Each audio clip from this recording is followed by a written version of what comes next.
Thank you. My colleague from Arizona, Mr. Franks, for yielding me time, but also your longtime, steadfast, earnest, and passionate leadership on this issue.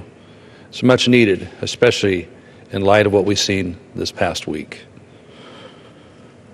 We hear the euphemisms, the terms that are used, talking about the unborn humans, the unborn babies. We hear terms like cell masses, cell clumps, specimens, calvariums, when referring to a baby's head. A calvarium, is this even a term anybody in real life uses, especially when applied to an unborn baby's head?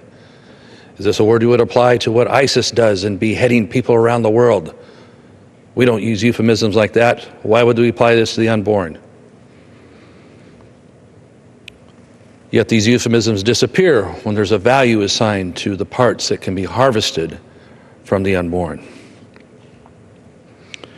We hear descriptions of the techniques in this harvesting of, actually on the video that we've been hearing about and seeing, less crunchy techniques. The calluses of a terminology like that. Less crunchy techniques in order to preserve more parts for harvest. Are we talking about cheese puffs here? No, yet that's how callous this is. We talk about the price of parts in these videos. They have a value in this market they're talking about.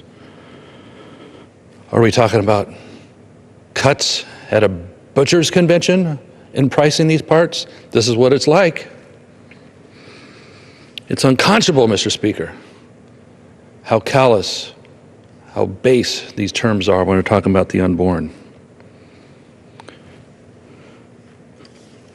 We hear about how, for this process to happen, that consent is required.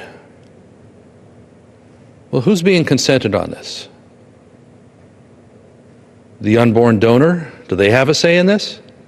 Obviously not.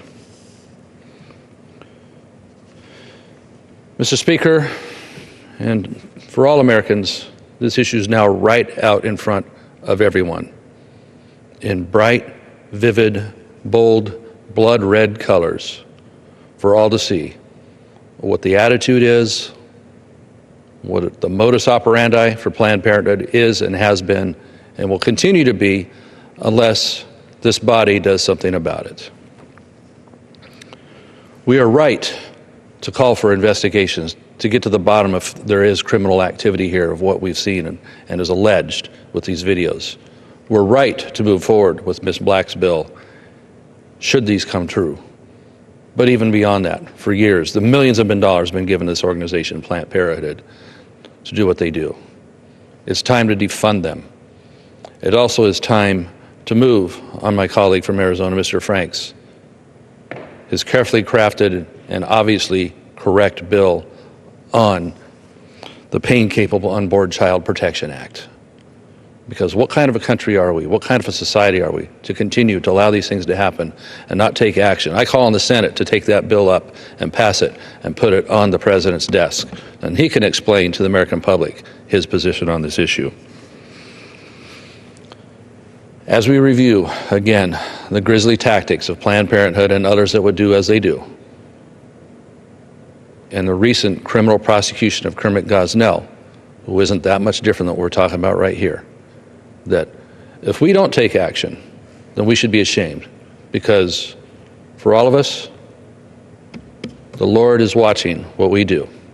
I thank my colleague, and I yield back my time.